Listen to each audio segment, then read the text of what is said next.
We are, in fact, live, I believe, on the Tube of You and the Book of Face. Things are buzzing, saying our stream is live. I think it worked. Well, we're on our own network, that's why. We tried yesterday, and we managed to put up something horribly late. We had to have a trip to Albany yesterday, so unfortunately things didn't go entirely as planned. But there you go. I'm sorry. I was just quickly swallowing my foodies and realised time's getting away from us, so I'll try to get back on. He was having his own Elevensies. Apparently, yes. So anyway, good morning, Gilda. I see us. Good morning. Yeah, there we are. Yeah, we've been going for a while. I think we've been going for a while anyway. So yeah.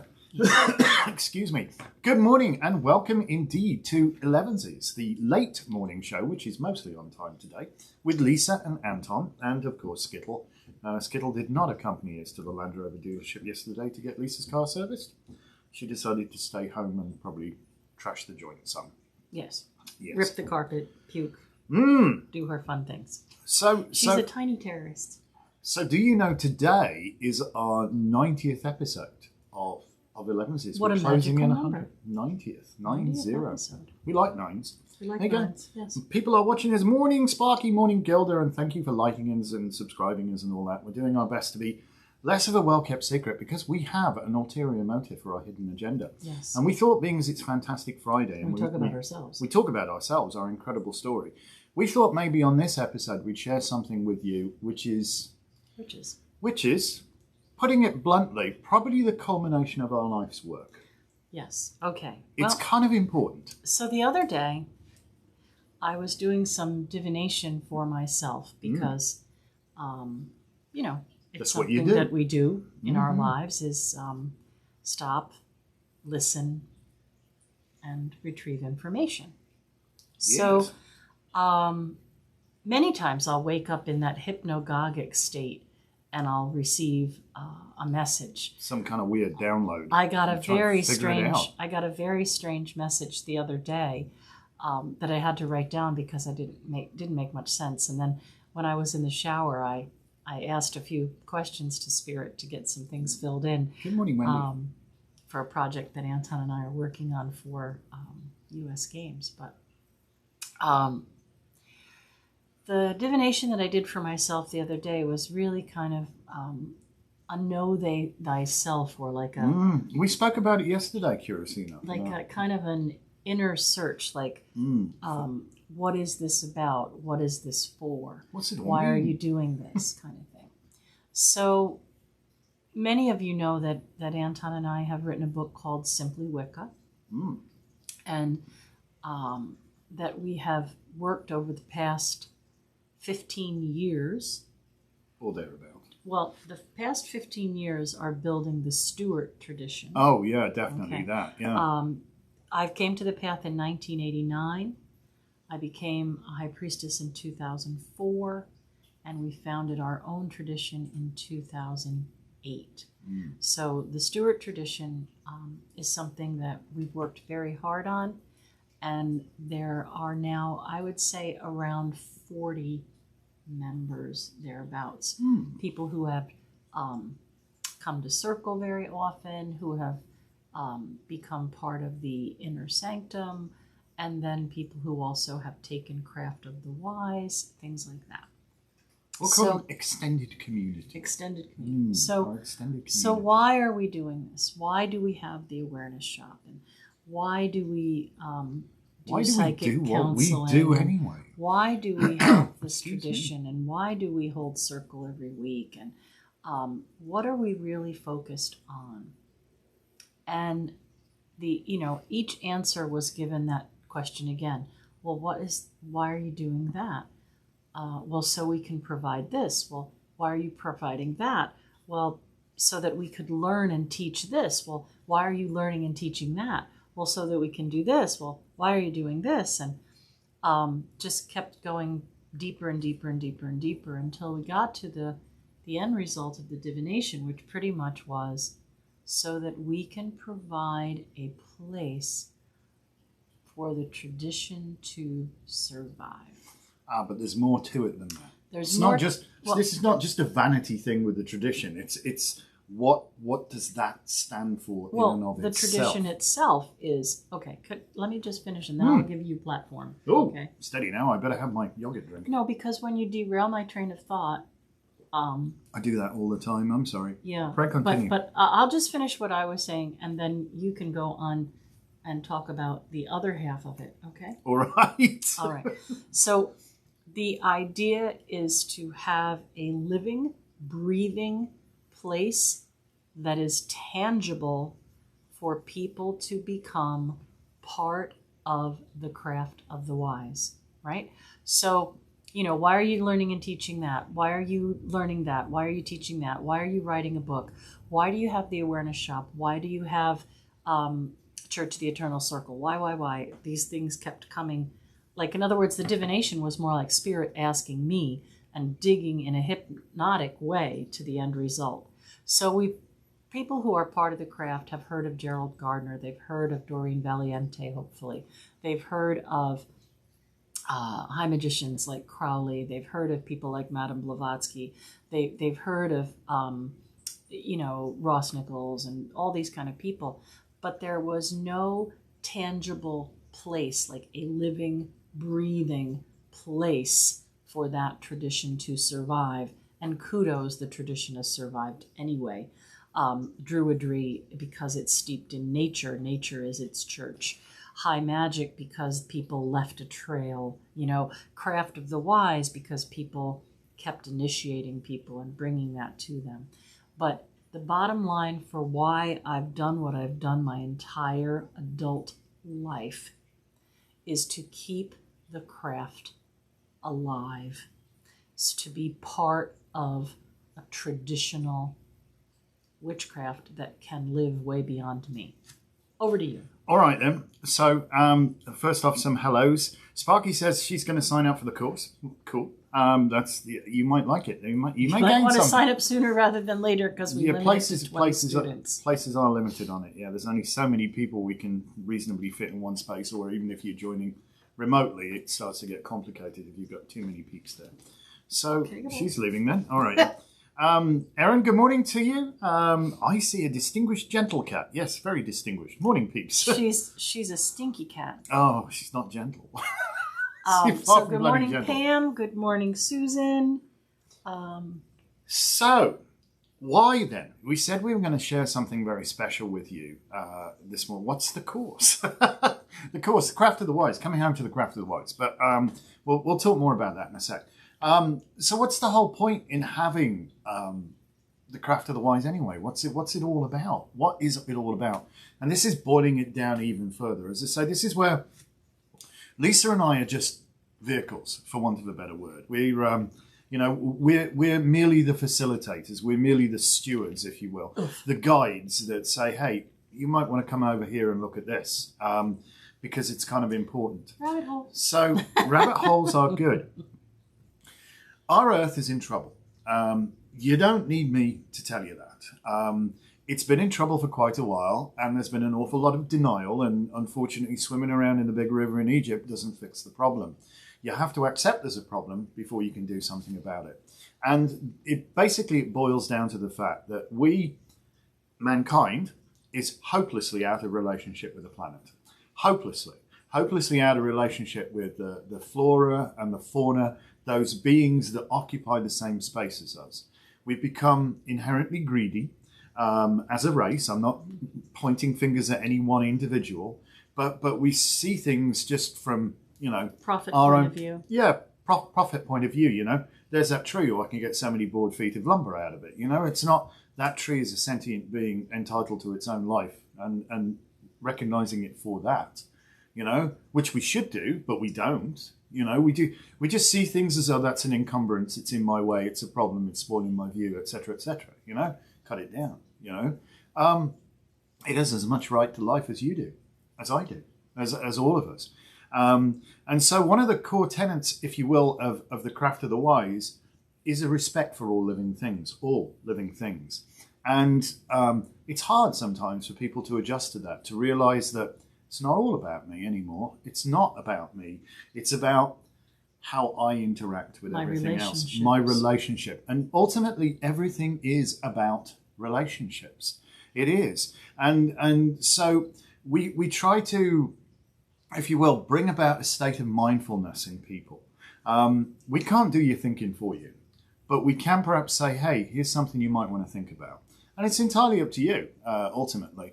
But we found that sometimes what we can do helps people see a little bit further than just the end of their nose or just, what lies immediately in front of their feet, and start to think about things on a bigger scale. And this then, this is like that initiation. That's like that little bump, where suddenly you realize, hang on, there's more to this than somebody's told me so far. Well, that's why the occult has survived. And there have been some amazing books written. And so you begin the path of the seeker. And but the path has to exist. The path has to exist. It has to be maintained. It has to be cared for. If you allow it to fall into disrepair and ruin, it's not going to be available. So somebody's going to have to come out there with a machete and hack through it. And if nobody ever weeds it or cares for it, it's hard to find it. And curiously enough, we're realizing that as we continue further down the path, we ourselves are having to take out that machete and hack out through some of the undergrowth that's or overgrowth, as the case may be, that's been obfuscations, and things have been lost, and things have been pushed somewhere else or covered up or totally lost their meaning, and decoding all of this and putting it back together is a truly fascinating thing that motivates us both, and we are really driven to do that, and we're loving this journey. And when I teach some of the classes, I say, it's like we've been given a giant box of puzzle pieces, but we don't know what the picture is. We think we might have one of the borders and a few corner pieces. Assuming it's square or rectangular, it might be circular. We're not quite so sure yet. So, but we're trying to figure it out. And that's the beautiful thing, that we also realize there's a point, I think, as you progress down this path where you realize that it's not about what you know and your knowledge set, which undoubtedly is important. It's not about all of this that you've done and the information and all the stuff you've read. Yeah, how many books you've read and what you've amassed and what you've pondered and the theses you've written and all that fun stuff. It's actually about your journey, and it's about what the realization there is far more you don't know that you don't know than that you don't know, if that makes sense. It's like, and that realization, that humility that comes with it, okay, I now know enough to know I know bugger all. Yep. And I think the that's more where you know, we the are. more you realize you know a lot less than you thought. We wouldn't presume to have all the answers. We don't even know what the questions are. But in the craft, you are responsible for those following you, Absolutely. right? And the path itself. Right. You're responsible to preserve nature, to preserve the path, to preserve the knowledge, and to be, a keeper of the craft of the wise and all of its components, and especially lend a hand to those following you. Say, I found a huge pothole at mile marker 52. Be prepared. You're going to need to either slow down, step around, or you'll be changing a tire. Or take a deep breath for a big leap, Yeah. But we really are now very, very focused on the end result for us, which would be to leave a living, working place that people could come for residential courses, that people could come for circles, and other sorts of what we would call like church services, hatches, matches, dispatches kind of thing. Could be, you can put it like that. For people to come and excuse me, attend different functions that are focused on the craft of the wise, that are focused on nature, to be able to commune with different plants that are important to the path, to be able to go to a museum and learn who the elders are and what they contributed, and how did we get where we are today, through the likes of people like Servants of the Light, Madame Blavatsky, occultists, Eliphas Levi, Pamela Coleman Smith, druidry. So many things have kind of blended Our together. journey. We want to illustrate the path, if you will, of what brought us to where we are right now. And What brought a lot of people to where they are. And some of the steps and missteps and accidents and happy accidents that have occurred along the way to bring things about. There's so much, there's so much has happened. In our story. Like us not finding just in each our other. story. Well, yeah, no, we talked about that. The likelihood of that, it's at least 1,000,000 to 1 shot, but it happens. Because 1,000,000 to 1 chances come up 9 out of 10 times, we're told. So we're talking about Celtica. We're talking about Celtica. I've of it. posted a link to Celtica.org, and we would love for you guys to think about who you know, who might know someone, who would make a sizable donation. That doesn't mean that every $5 doesn't count.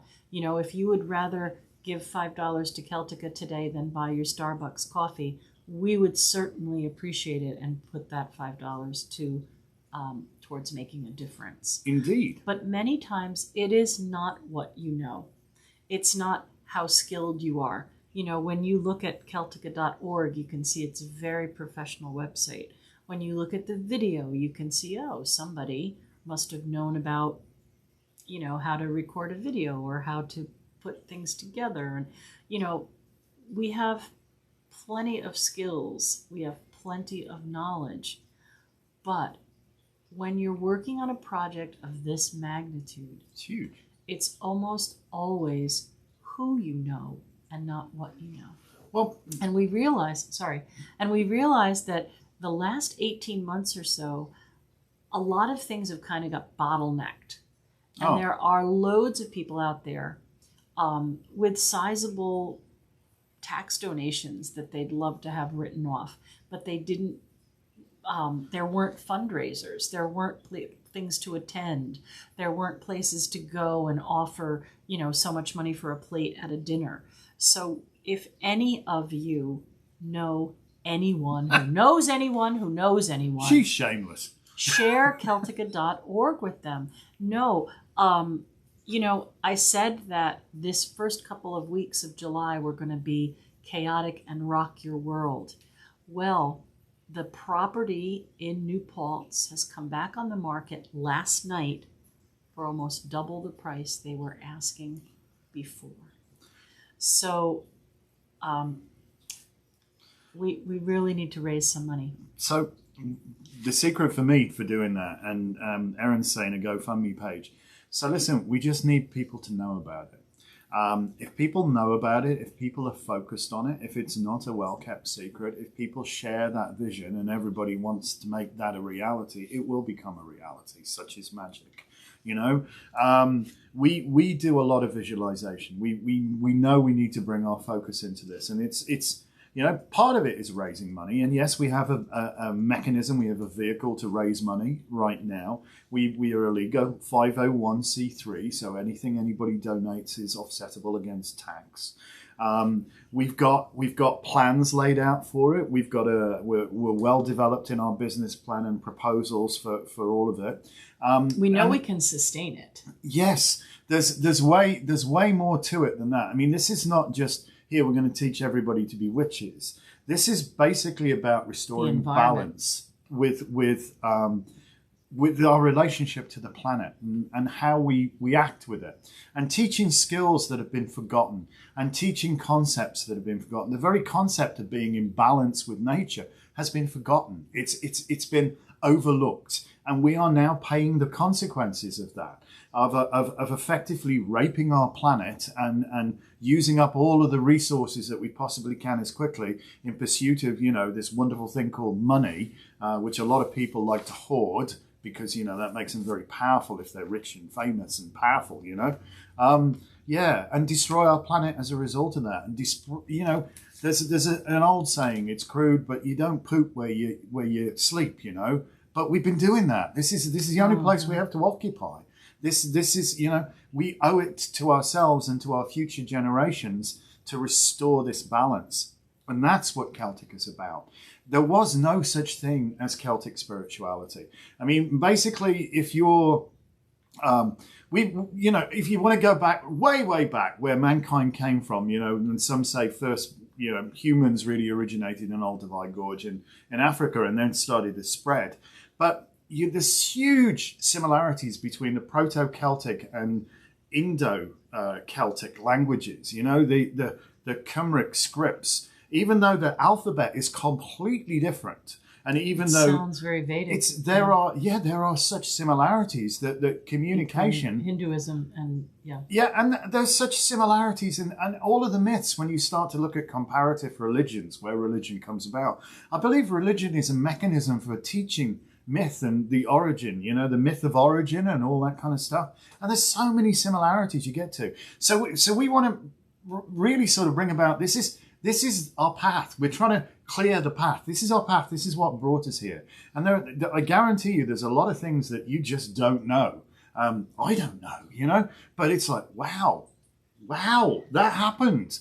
And how did we get there, And we forget, if we don't learn from our history, we're destined to repeat it.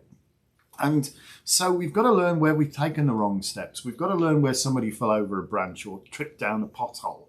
That's part and parcel of it. Look back to see what's going on. Who's fallen over? How can it be made better? How can it be clearer? How can we realize that the importance of our own actions on not just us, but on everything around us? Yeah. It matters. The fabric of life, the very fabric of life. Absolutely. So yes, when we first started working towards this, which is now almost 2 years ago. Yeah, maybe even we've kind of had this vision for the last for a while, 10 years or so, realistically. But when we really, when the property came up for sale, again, we saw it the first time, but it was so, remember, dilapidated and all that. But go on. Oh, okay, go ahead. No, I'm saying we actually saw it many moons ago, and it was. We were nowhere in the position we are now. The world was in a recession. Yeah. The United States anyway. And we were focused then on just keeping the store alive. Yeah, keeping a roof over our heads, quite literally. Yeah. But seriously, about 2 years ago, we started working with a fundraiser who is still on the case today, but, hasn't really been paid a penny. Hasn't been paid for her time and effort, and we do certainly appreciate all that. But one of the things that she had us do was work out a business plan for, what's going to happen. What would you tell a person who wants to make a donation, and how could you prove that you would sustain the property? Mm-hmm. And for anybody who knows Anton and I, we're business people as well as spiritual people, right? I mean, the Awareness Shop has been in business for 28 years.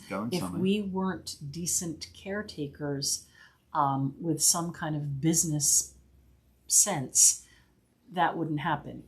And certainly we have the love of our community, and we are very, very grateful to anyone who has made a donation, to anyone who has given their time, effort, or energy, to anyone who bought karma cards to help someone else during the pandemic. We're so grateful for all of that. Beautiful people. So we spent, probably about 120 hours putting together page after page after page of what is Celtica about. And I'll just kind of briefly try to get you to see what we're talking about.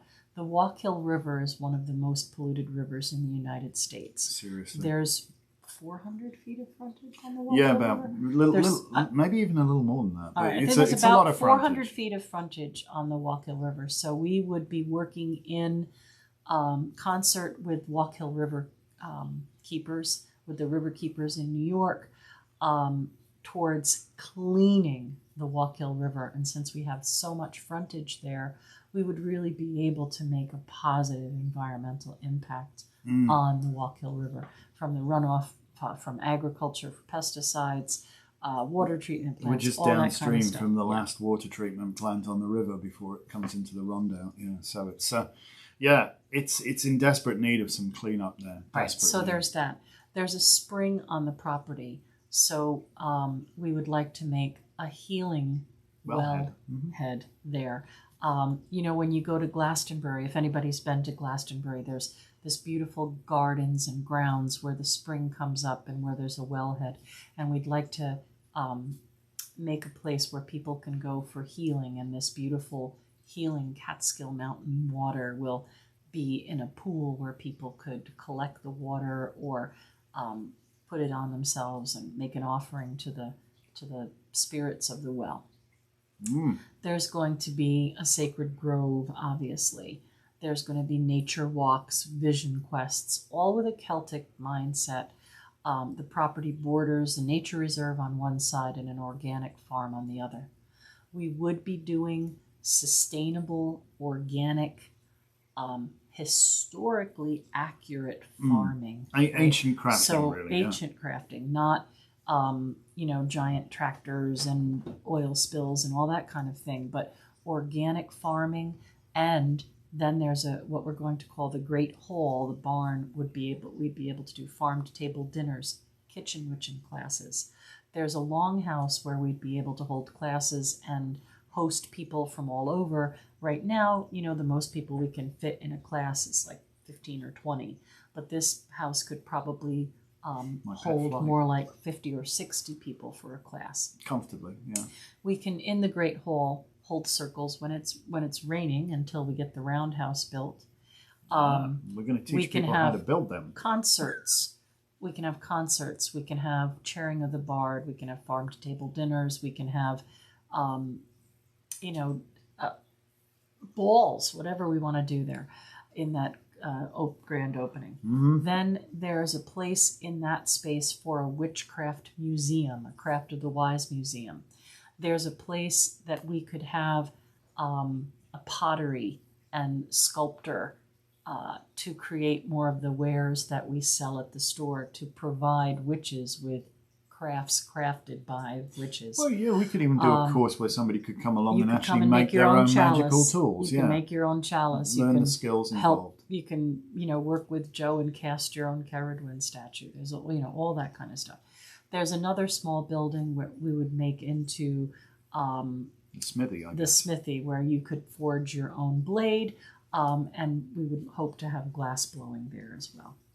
Yeah, all of these ancient skills, because we lose these things. We lose. I mean, like hedgerow and woodland management. Yeah, is one of the things that we'll teach as well. That you can certainly grow trees in such a way as they can provide building materials and materials for you to make baskets and coracles and all that sort of stuff. And wands, and not destroy the tree, but make the tree actually healthier by that, by using natural stuff to make hedgerows, by how to do sustainable building practices, without using masses of, permanent materials. We've mapped out, we know how big the property is, 104 acres, and we've mapped out all these things on there. And we've also mapped out Caradwin's herb garden, which are the 16 herbs that we believe were used and given to her by the physicians of Motherby. And they would be planted in alchemical order, like air of air, fire of air, water of air, earth of air. And each garden would have a bench in the center where you could go and sit amongst the lavender, the chamomile, the roses. And then, those benches obviously could be sponsored by people who wanted to be a keeper of the lavender. So we would have the 16 herbs, and they could be harvested and made into organic teas. And, all of these things could be classes as well as provide merchandise for the craft museum. So we'd go the whole hog. I mean, yeah, you can go do herbalism classes, but this would be a herbalism class as to how to actually grow the plant, how to culture the plant, how to nurture the plant as it grows, the best conditions, when to harvest, how things work together, and how to craft natural remedies, if you will. And we're very connected. We know a guy who's a pharmacist who actually has the what do you call it? Legal credentials to be a holistic pharmacist. To actually. But he is a licensed. But we can teach people these skills that are lost, so how that to make salves and all those kind of things. You can make your own medicine in your own garden. Food is medicine. Yes, so that you realize that whatever you do, even if somebody comes, like a bus load of kids come for just a school visit for a bit of education on like Celtic culture and history, because all of that's there. I mean, Celtic spirituality, there wasn't such a thing. Spirituality is just totally intermingled into life, that relationship.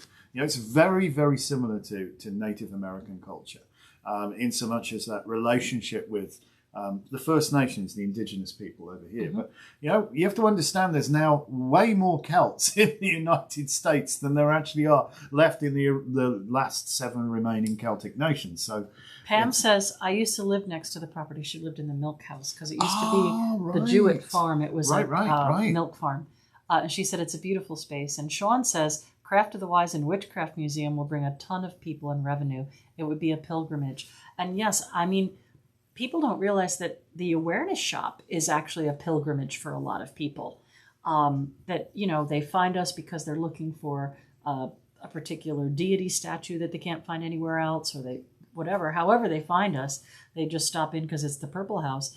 But we've had people who said, I live in North Carolina, I live in Georgia, I live in Massachusetts, I live wherever.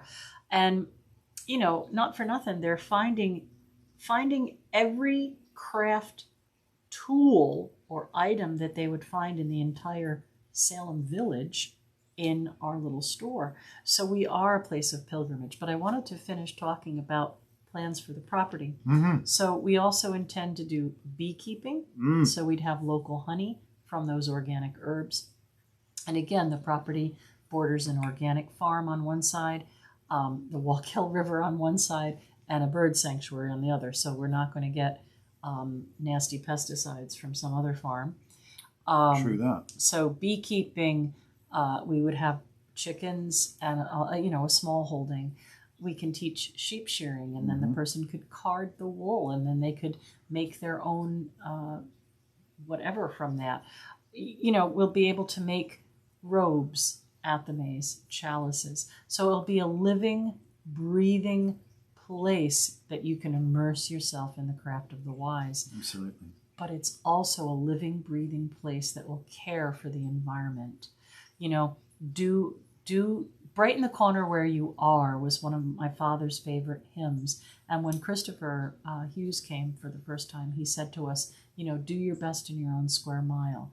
Well, we would be the best stewards that we could be of this 104-acre piece of property. That's where our name comes from. Including a tea room and a library, so people could come and research and commune with each other and do research and talk about things. And obviously we're musicians, so in that space there's also going to be a studio where we can send out podcasts. We purchased Awareness FM, so you'll be hearing more about that in the future.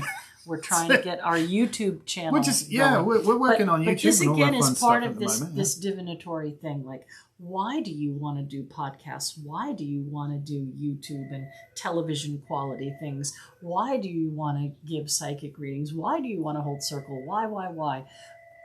Because it needs to be done. Somebody has to do it. And somebody has to do it on a logical, big scale, where when our life is done, people would still be able to say, here is the craft mapped out. Here's why people honor the sun, moon, and stars. Here's why people take care of the place where they are. Too true. It's even as we say, if we get a busload of school kids just come to learn a little bit of how to weave a basket or something, just whatever they've come for. If they leave with see that tin can, see that bit of litter, I'm going to pick that up and I'm going to take care of that. That is making a real practical difference, and that's what we want to try and instill in people, It's not somebody else's problem. Oh, they need to do such and such about. They need to take care of. They need to do something about global warming. Every action has an equal and opposite. You can make a difference. Action. You can make a difference, even if it's just within your own square mile. But that difference, this is where, if that becomes viral, if we get people doing acts of good instead of making, these people are, this particular ethnicity, they're all the problem, pitchforks and torches and all this. We've spent too much time being nasty to one another, too much time boiling up hatred. We're the human race. What's wrong with people? Human race. Boiling up hatred and all this, I'm sorry, I'm done with that. I'm done with that. Now is a time to restore balance and bring love back into the occasion. Even if it's not love, respect for all tolerance. Living things. If you can't get to love, how about tolerance? And people will continue to do what the vast majority of people will continue to do. An object in motion stays in motion. It keeps going the same way it's going until there's a steering influence on it. Right now, somebody set the controls for the heart of the bloody sun. We're in trouble, okay? We need to wake up. We need to pay attention to where we're at and stop occasioning these atrocities on our planet and on our human race and on animals and everything. So, there's lots of people talking on about this. But wouldn't it be fantastic to go to have your vacation of 5 or 7 days or however long your vacation is, from anywhere in the world? You could come to a place and immerse yourself in the craft. So you could learn how to plant, how to care for your tools. You could have ritual every day and take that understanding and knowledge of even just the order of ritual away with you. You could fill your heart with joy. I don't know how to, ecstasy, whatever. And you could take that with you and spread that love and joy in your own square mile. But talk about an amazing place for retreat. You could walk into a garden of one of those 16 herbs. You could drink a tea made from those herbs with honey made on the property. You could go for a walk and put your feet into the river. As long as your feet are clean. Think about how transformational it would be and how easy it would be for you to connect in that space. We really have to focus our efforts now on raising the money for this property, because it may not stay available forever, and this is really where we need to be. Chunk of change. It's walking distance from the shop, and it's an immense amount of money now. And I know that our community has, everybody is giving what they can give, whether it's time, effort, energy, or a donation. Everybody that we know is doing what they can. If you don't have any money to give, that's okay. That's cool. You can give magical effort. Yep, you can focus on seeing us there running Celtica. Watch the video. See us in that home. See us having a seat for our tradition, for everyone's tradition that's part of our community.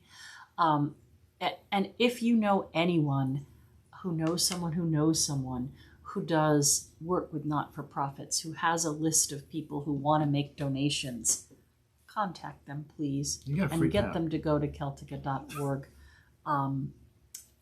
And really, every penny is going to count towards getting there. Yeah, I mean, we're not asking for much. In the grand scheme of things, this is a teeny amount of money. In the grand scheme of things, it's a shed load of money for us. It's a shed load of money for us. But in the grand scheme of things, this is a drop in the ocean. Not even a drop in the ocean. This is pocket change for the like of Jeff Bezos or somebody like that. We're talking about, whatever, I could spend that on a parking space, So there is that money out there floating around, and we would like to take that money and use it for something really good, right. Really good. And believe me, we have the skills to sustain the property. We can sustain it financially. We just need to get it. Somebody said to me, well, you're going to be closed for 16 weeks. Why don't you just sell the building and then take that money and there's your retirement? You're almost 60. No. We ain't done yet. I didn't sustain that building for the last 25 years as my retirement. I sustained it because I literally believe it's an important part of the pagan community. This is beyond us. It's not about us and our retirement and how much money we could make if we sold 180. It's about having a place for people to come. 12 readers counsel from that space. It's a place of healing. There is circle every week. It's a place of safety, a place of healing. We embrace everybody. We don't care what you look like, where you come, who you worship. These things are, what language you speak, how you identify. These are not relevant. These are not relevant. And they shouldn't be relevant to anybody. It's just what lies within, what's in the heart. That's the important thing. Is your heart pure? Is it, are you here for the right reasons? If you're here for the right reasons, the store will love you up. If you come with malintent, the store throws you out pretty quick. It's not going to feel so comfortable, I promise you. But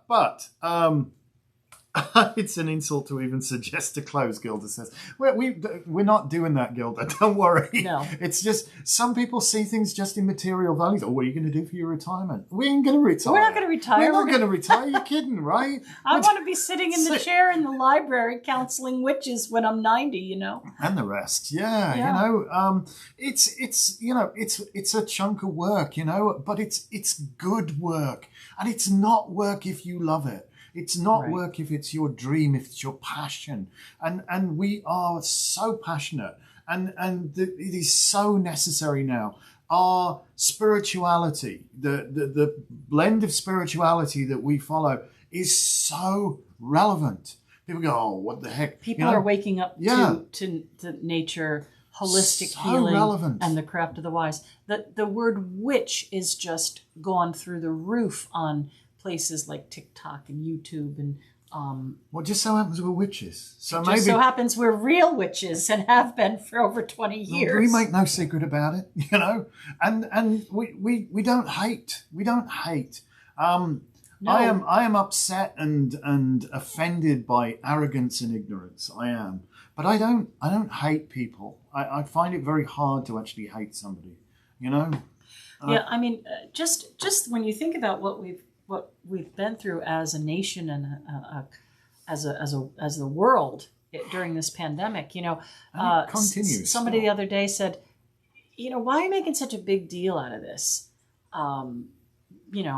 Making up rules for masks and not masks and blah blah blah. Why are you making such a big deal out of it? And I said, well, 600,000 people have died, so I kind of think that's a big deal.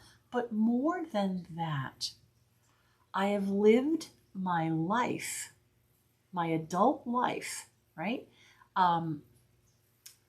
as a healer. Mm-hmm. A witch, the main focus of a witch is to heal, to help. So I have given my life in service as a counselor, a Reiki master, a witch, as a healer. The pandemic has been a huge deal. And what do you think the bottom line of the pandemic is? The world being out of alignment with nature. We are. We're terribly out of alignment. We're terribly out of balance. We really are. We're just, we're up a certain creek without a paddle at this moment. And, but we have the ability, we have the skills, there's been no missteps when we turn around and we look back on everything that we've done, the weird and wonderful stuff.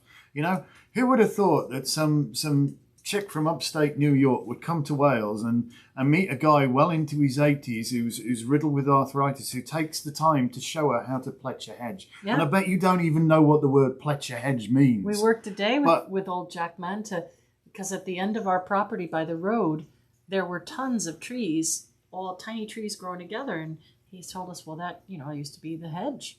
I said, well, can we fix it? Oh, yeah. He said, oh, those trees, you can use them to pletch the hedge. So we learned how to coppice, cut not too far, and weave. We can pletch a hedge. And just a hedgerow in itself, I could talk for hours about the benefit of a hedgerow. It's a self-repairing, natural fencing, if you will, and it provides habitat for little creatures. There's a whole biodiversity that is unique to hedgerows, which is fantastic. Little critters can hide in there. It's beautiful. It's wonderful. It's fantastic. You don't need gaudy electric fences or barbed wire. Hedgerows are fantastic. They really are. And they're a source of food, and they're carbon reducing, etc., etc. The whole damn shameel, that's one thing. That's just one thing, a hedgerow. Just one thing. But Pam said, have you spoken to IDA? And I do not know what IDA is. No idea, but we'll talk Pam, to anybody. if you're still there and you can tell us what IDA is, that would be great. PM us or something, Pam. We'll take whatever guidance, help, and information that anybody would care to share with us, because we realise there's far more we don't even know we don't know. So if there's somebody we need to be talking to, fine. But we opened up a line of dialogue. We've spoken to our town supervisor and our village mayor. They're both very much behind the whole thing. It very much fits in with what New Paltz kind of stands for in terms of its inclusivity and in making or trying to help people be more aware of their environment. Our town and our village are extraordinarily good at that, and kudos to our administration for at least making that relevant. There's so many places like, you need to buy a new snowplow and sod everything else, But no, there's more to it in New Paltz, and I think that's why it's really suited. New Paltz is the place. Yeah, it really is. And such a magical place between two rivers flowing in opposite directions. So we've got, to the west, to the west of the property, which it borders, is the Walker, which flows north, which then flows into the Rondout Creek, which joins the Esopus, isn't it? I'm sorry, is it the Rondout? I don't know. I think it's the Rondout. If I'm wrong, forgive me. It all comes out into just Port Ewan, I think it is, into the Hudson there. But the Hudson flows south. The Hudson is tidal, though. But yes, mostly it flows it's brackish and tidal. But it does flow south, yeah. But one of the most important waterways, without doubt, and the Hudson Valley watershed. There's a tremendous amount of work been there. I mean, in the early days of unnamed semiconductor manufacturers with 3 letters in their name that kind of polluted an awful lot of stuff. There were all over PCBs and stuff. And they're still problematical. But whatever we can do to make our environment better for all, for those that come after us, we're preparing the path. We're looking after the path, if you will, for those that would follow after us. It's not about us. It's ensuring that this is still available. And God, we've been talking for a long time today, haven't we? Well, all right, let's have a card of the day and get on with our work. So listen, please go to Celtica.org and check it out and tell as many people as you can. And this is why we're trying to be it takes a village. It takes a village to get something done. It does. We are only 2 people, and our community at most has about 40 people. But if each of those 40 people told 100 people, now we'd have 4,000 people. And if each of those people told people, well, such is the beauty of social media, which is why we're spending so much time working on YouTube at the moment and trying to be getting better known. So if you guys can help us in that aim, if you can focus in your mind, if you take a moment, we always do a little ritual over our coffee. Every morning we enchant it and we state some affirmations. And if you can include us in your rituals too, and see Celtica, Celtica, Samotic Bee, whatever that focus. If we can all focus, we start to get a head of steam and an energy behind it. We get the harmonics of the universe going. Oh, that's important. Let's make it happen. And harmonics are fantastic because, I'm a bit geek as well. Harmonics, resonant frequencies. You start to get something vibrating, it will start something else vibrating in frequency with it. And the Queen of Cups, talk about rivers and water. Today's card is the Queen of Cups. My reading for you today is details matter. Pay attention. Listen. Look again. Figure it out. So today is a day of learning by observing. That's my reading for today. Learning by observing. Look and you will see more, as Skip said. And he came up today. And we were just thinking about somebody else who said, there's a tree on that property. When we went down there with him. We went down there and the person said, there is an important tree here. I'm going to make an offering. And the person made an offering of tobacco. And we were mentioning that today. We haven't spoken to the person in a couple months, and they texted Anton about 3 minutes after we spoke their name. So energies are aligning. I love it. And I love the passion of Scorpio. It really is. This is my Scorpio card. Yeah. I cannot not see Scorpio. Scorpio's at the pivot of all these fixed sign things that are going off over the next couple of days. And there sits Scorpio, as you said in your tarot scopes. So yeah, it's very beautiful. I love the cliffs. I love the water. I love because the cliff is reminiscent of the cliffs of Mohonk that we've got here, all of that. I think this again is it for us. For me, it's a great omen.